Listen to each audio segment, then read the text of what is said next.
Sir, ವಿವಾದ ಅಂತ ಮಾತನಾಡಬೇಕಾದ್ರೆ ಇತ್ತೀಚಿನ ದಿನಗಳಲ್ಲಿ ರಾಜ್ಯದಲ್ಲಿ ಹೆಡ್ಲೈನ್ ಆಗಿ ಪ್ರತಿದಿನ ರಾರಾಜಿಸ್ತಿರುವಂಥ ವಿವಾದ ಅಂದರೆ ಧರ್ಮಸ್ಥಳದ ವಿವಾದ. ತಾವು ಮಾತನಾಡಿದಿರಿ ಅದರ ಬಗ್ಗೆ. ಪಕ್ಷವಾಗಿ ಈ ಪ್ರಕರಣದಲ್ಲಿ ಬಹಳ ವೋಕಲ್ ಆಗಿ ಸಕ್ರಿಯವಾಗಿ ಹೇಳಿಕೆಗಳಾಗ್ಲಿ ಬೆಂಬಲದ ಮಾತಾಗ್ಲಿ ಬರ್ತಾ ಇಲ್ಲ ಅನ್ನೋದು ಒಂದು ಅಬ್ಸರ್ವೇಷನ್ ಇದೆ. ಈಗ ನಾನು ಮಾತಾಡಿದೆ ಅಂದರೆ ಅದು ಪಾರ್ಟಿ ಮಾತಾಡ್ದಂಗೆ ಅಲ್ವಾ, ವಿಪಕ್ಷದ ನಾಯಕರು ಆರ್ ಅಶೋಕ್ ಅವರು ಮಾತಾಡಿದ್ರೆ ಅದು ಪಾರ್ಟಿ ಮಾತಾಡ್ದಂಗೆ ಅಲ್ವಾ, ಯಡಿಯೂರಪ್ಪನವರು ವಿಜೇಂದ್ರ ಮಾತಾಡಿದ್ರೆ ಪಾರ್ಟಿ ಮಾತಾಡ್ದಂಗೆ ಅಲ್ವಾ. ನಾವೇನು ಹೇಳಿದ್ದೀವಿ, ಸತ್ಯಾಸತ್ಯತೆಯ ಪರಿಶೀಲನೆ ಆಗಲಿ, ಆದರೆ ವೃಥ ಆರೋಪ ಮಾಡಬಾರ್ದು. ಏನು ಅಂತ ತನಿಖೆ ಆಗೋದಕ್ಕೆ ಮುಂಚೆನೇ ಅಪರಾಧಿ ಪಟ್ಟ ಕಟ್ಟೋದಕ್ಕೆ ಅದು ಒಂದು ಷಡ್ಯಂತ್ರದ ಭಾಗ ಅಂತ ಅನಿಸುತ್ತೆ. ಮತ್ತು ಆರೋಪ ಮಾಡ್ತಿರ್ತಕ್ಕಂಥವ್ರು ಎಲ್ಲರೂ ಅನುಮಾನಾಸ್ಪದ ವ್ಯಕ್ತಿಗಳು. ಹಾಗಾಗಿ ಅದು ಷಡ್ಯಂತ್ರದ ಭಾಗ ಅಂತ ಮೇಲ್ನೋಟಕ್ಕೆ ಅನಿಸುತ್ತೆ. ತನಿಖೆ ಆಗ್ತಾಯಿದೆ, ತನಿಖೆ ಆಗಲಿ. ತನಿಖೆಯಾಗಿ ಸತ್ತವ್ರು ಯಾರು, ಸಾಯಿಸಿದ್ದವ್ರು ಯಾರು, ಸಾಯಿಸಿದ ಹಿನ್ನೆಲೆ ಏನು, ಯಾವ ಕಾರಣಕ್ಕೆ ಸಾಯಿಸಿದ್ರು, ಆ ತನಿಖಾಧಿಕಾರಿಗಳು ಹೇಳಬೇಕಲ್ವಾ.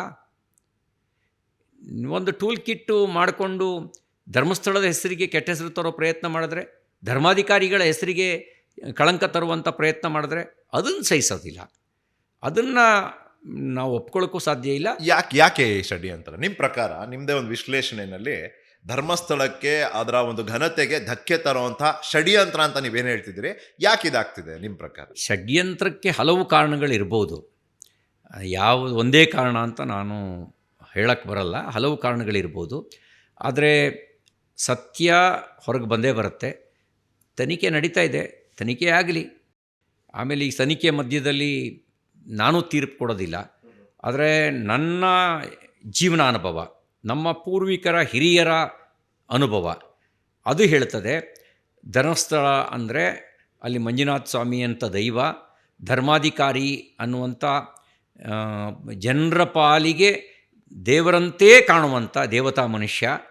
ಹಾಗೆಯೇ ದಶಕಗಳ ಹಿಂದೆಯೇ, 5-6 ದಶಕಗಳ ಹಿಂದೆಯೇ ಸಹಪಂಕ್ತಿ ಭೋಜನದ ಮೂಲಕ ದೇವಸ್ಥಾನದಲ್ಲಿ ಯಾವುದೇ ಜಾತೀಯತೆಗೆ, ಅಸ್ಪೃಶ್ಯತೆಗೆ ಜಾಗ ಇಲ್ಲದಂತೆ ಮಾಡಿದಂಥ ಒಬ್ಬ ಸಾಮಾಜಿಕ ಸುಧಾರಕ. ಅಷ್ಟು ಮಾತ್ರ ಅಲ್ಲ, ಗ್ರಾಮೀಣಾಭಿವೃದ್ಧಿ ಸಂಸ್ಥೆಯ ಮೂಲಕ ಜನರ ಬದುಕನ್ನು ಹಸನುಗೊಳಿಸೋದಕ್ಕೆ ಪ್ರಯತ್ನಿರ್ತಿರ್ತಕ್ಕಂಥ ಒಬ್ಬ ಸುಧಾರಕನ ವ್ಯಕ್ತಿತ್ವವನ್ನು ನಾವು ಅನುಭವಿಸಿದ್ದೇವೆ. ಇನ್ನು ಆರೋಪಗಳೇನಿದ್ದಾವೆ ಅದು ನಾವು ಕಾಣದೇ ಇರತಕ್ಕಂಥ ಆರೋಪ. ನಮ್ಮ ಮನಸ್ಸು ಅದನ್ನು ಒಪ್ಕೊಂಡಿಲ್ಲ. ಆರೋಪ ಮಾಡಿದವರು ತೆರೆಮರೆಯಲ್ಲಿ ಇಟ್ಟು ಯಾವುದೋ ಪ್ರಕರಣಕ್ಕೆ ಇನ್ಯಾವುದನ್ನೋ ತಳಕು ಹಾಕಿ ಅದನ್ನು ಇವ್ರ ತಲೆಗೆ ಕಟ್ಟೋ ಪ್ರಯತ್ನ ಮಾಡ್ತಿದ್ದಾರೆ ಅಂತ ಮೇಲ್ನೋಟಕ್ಕೆ ಅನಿಸುತ್ತೆ. ಈಗ ಸರ್ಕಾರ SIT ನೇಮಕ ಮಾಡಿದೆ. SIT ತನಿಖೆ ಹೊರಗೆ ಬರಲಿ. ಈ ಆರೋಪಿತರು ತಮ್ಮಲ್ಲಿರುವಂಥ ಸಾಕ್ಷ್ಯಾಧಾರಗಳನ್ನೆಲ್ಲ SIT ಮುಂದೆ ಕೊಡಲಿ. ಅದು ಬಿಟ್ಟು ಸುಮ್ಮನೆ ಸೋಷಿಯಲ್ ಮೀಡಿಯಾ ಮೂಲಕ, ಮಾಧ್ಯಮದ ಮೂಲಕ ಆರೋಪ ಹೊರಿಸ್ತಾ ಇದ್ದರೆ ಭಾಳ ಕಾಲ ಸಮಾಜ ತಣ್ಣಗೆ ಕೂತಿರುತ್ತೆ ಅಂತಿಲ್ಲ. ಸಮಾಜ ತಿರುಗಿ ಬಿದ್ದರೆ ಸಜ್ಜನರ ಶಕ್ತಿ ದುರ್ಜನರಿಗಿಂತ ಜಾಸ್ತಿ ಇದೆ. ಆದರೆ ಸಜ್ಜನರು ಸುಮ್ಮನಿದ್ದಾರೆ ಅನ್ನೋದು ದುರ್ಜನರಿಗೆ ಕೊಟ್ಟಿರೋ ಲೈಸೆನ್ಸ್ ಅಂತ ಭಾವಿಸಬಾರ್ದು. ಸಜ್ಜನರು ತಿರುಗಿ ಬಿದ್ದರೆ ದುರ್ಜನರು ಉಳ್ಕೊಳ್ಳೋಕ್ಕೆ ಸಾಧ್ಯನೇ ಇಲ್ಲ. ನೀವು ಹೇಳಿದ್ರಿ ದೇವತಾ ಮನುಷ್ಯ, ಸಮಾಜ ಸುಧಾರಕ, ಅವರ ಎಷ್ಟೋ ಒಳ್ಳೆಯ ಕೆಲಸಗಳ ಅನುಭವವನ್ನು ನೀವು ಪಡೆದಿದ್ದೀರಿ ಅಂತ ಮಾತನ್ನು ನೀವು ಹೇಳಿದ್ರಿ. ಆದರೆ ಇದು ಬರೀ ನೀವು ಕಂಡಿರೋ ಆಯಾಮ ಆಗಿರ್ಬೋದಾ? ಈ ಆಯಾಮಗಳು ಬಿಟ್ಟು ಆ ವ್ಯಕ್ತಿತ್ವಕ್ಕೆ, ಆ ವ್ಯಕ್ತಿಗೆ ಬೇರೆ ಆಯಾಮಗಳಿರುವಂಥ ಸಾಧ್ಯತೆಯನ್ನು ನೀವು ಕಂಪ್ಲೀಟ್ ಆಗಿ ಅಲ್ಲಗಳಿತಾ ಇದ್ದೀರಾ ನಿರಂತರವಾಗಿ. ಈ ರೀತಿ ಊಹೆ ಮಾಡೋದು ತಪ್ಪಾಗತ್ತೆ. ಅಲ್ಲ, ಊಹೆ ಅಲ್ಲ, ಪ್ರಶ್ನೆ ಕೇಳ್ತೀನಿ ನಿಮಗೆ. ಅಂದರೆ ಊಹೆ ಮಾಡೋದು ತಪ್ಪಾಗತ್ತೆ. SIT ತನಿಖೆ ಆಗಲಿ, ಈ ರೀತಿ ಊಹೆ ಮಾಡೋದು ತಪ್ಪಾಗತ್ತೆ. ನನಗೆ ನನ್ನ ಅನುಭವವನ್ನಷ್ಟೇ ನಾನು ಹಂಚ್ಕೊಳ್ಳೋಕೆ ನಾನು ಸ್ವತಂತ್ರ ಇದ್ದೀನಿ. ಕಲ್ಪನಾತೀತವಾಗಿ ಈಗ ನೀವು ಪತ್ರಕರ್ತ ಅಂತ ಮಾತಾಡ್ತಿದ್ದೀನಿ, ನೀವು ಕೊಲೆಗಾರನೇ ಇದ್ದರೆ ನಿಮ್ಮೊಳಗೆ, ನಾನು ಇವತ್ತು ಆರೋಪ ಮಾಡೋಕ್ಕಾಗಲ್ಲ. ನಾನು ಪತ್ರಕರ್ತ ಅಂತ ಅಷ್ಟೇ ನೋಡ್ತೀನಿ. ಆಯಿತು. ಆದರೆ ನೀವು ಪತ್ರಕರ್ತ ಅಂತ ನೀವು ನನ್ನನ್ನು ನೋಡ್ತಿದ್ದೀರಿ, ಅದು ನಿಮ್ಮ ಅನುಭವ ಅಂತ ಹೇಳ್ತಿದ್ದೀರಿ. ಸಾಧ್ಯತೆನ ಅಲ್ಲಗಳಿಬೇಕಾ? ಯಾಕೆ ಕೇಳ್ತಿದ್ದೀನಿ ಅಂದರೆ ಸರ್, ಈಗ 6ನೇ ಪಾಯಿಂಟಲ್ಲಿ ನಿಮಗೆ ಗೊತ್ತಿರುತ್ತೆ, ನೀವು ಮಾಧ್ಯಮದಲ್ಲಿ ನೋಡಿದ್ದೀರಿ, ಮೂಳೆಗಳು ಸಿಕ್ಕಿದೆ, ಅಲ್ಲೊಂದು ಶವವನ್ನು ಹೂತಿದ್ದು ನಿಜ ಅಂತ ಅಲ್ಲಿ ಗೊತ್ತಾಗಿದೆ. ಅದರಿಂದ ಮುಂದುವರಿಬೇಕು ಇನ್ನು ತನಿಖೆ. ಧರ್ಮಸ್ಥಳಕ್ಕೆ ವರ್ಷಕ್ಕೆ ಲಕ್ಷಾಂತರ ಜನ ಬರ್ತಾರೆ. ಕೆಲವೊಂದಷ್ಟು ಜನ ಸಹಾಯಕ್ಕಾಗಿಯೇ ಬರ್ತಾರೆ. ಸಾಲ ಜಾಸ್ತಿ ಆಗಿಯೋ, ಲವ್ ಡಿಸಪಾಯಿಂಟ್ಮೆಂಟ್ ಆಗಿಯೋ, ಇನ್ಯಾವುದೋ ಮಾನಸಿಕ ಕಿರುಕುಳದಿಂದಲೋ ಸಾಯೋಕ್ಕಾಗೇ ಬರ್ತಾರೆ. ಕಾಶಿಗೆ ಕೆಲವರು ಜೀವನ್ಮುಕ್ತಿಗಾಗೇ ಹೋಗ್ತಾರೆ.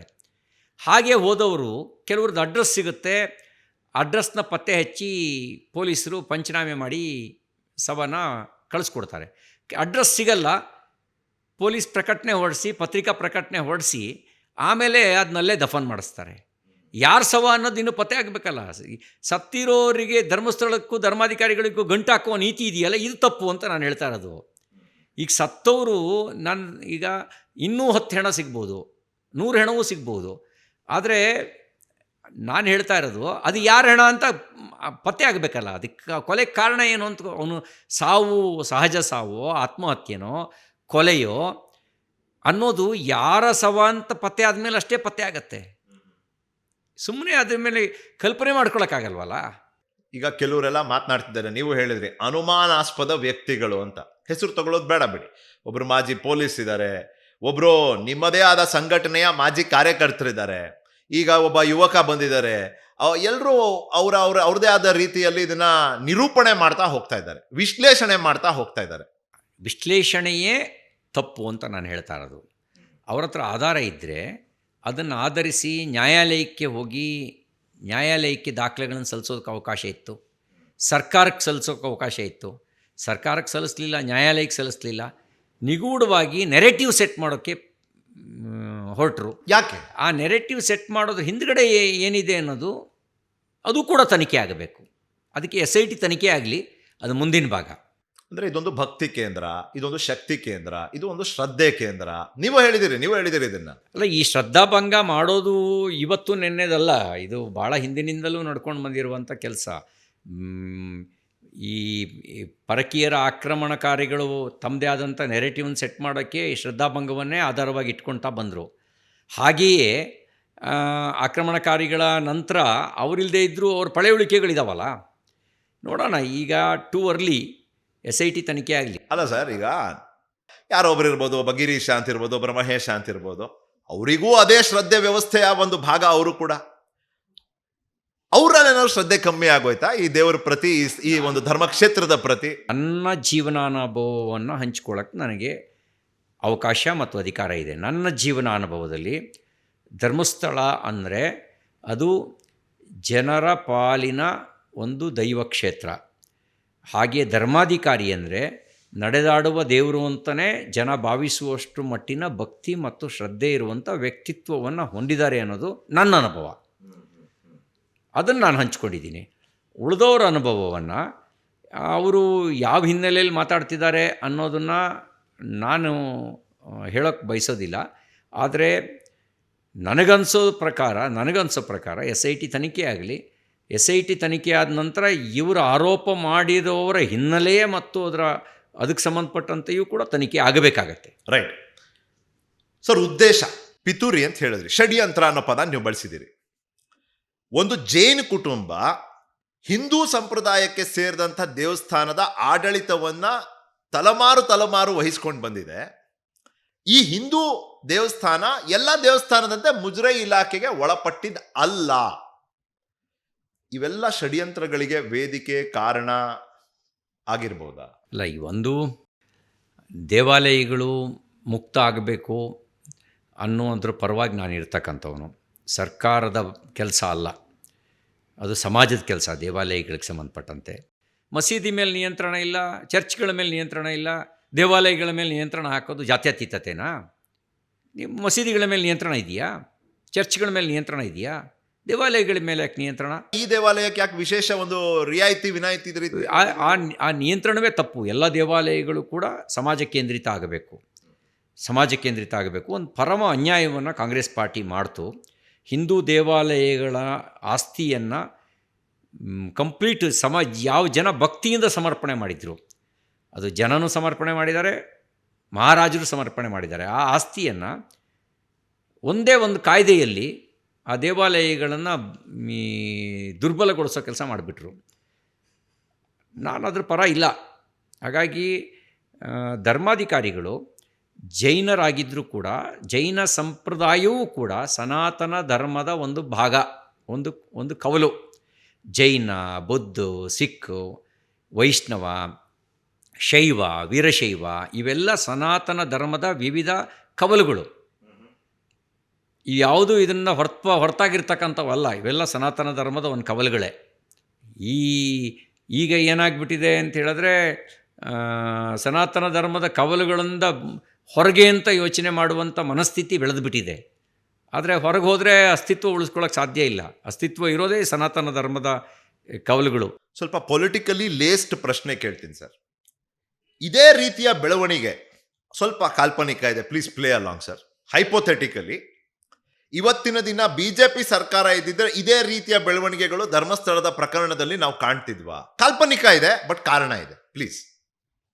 ನಾನು ಊಹಾತ್ಮಕವಾಗಿ ಆಲೋಚನೆ ಮಾಡೋಕ್ಕೆ ನಾನು ಬರೋದಿಲ್ಲ.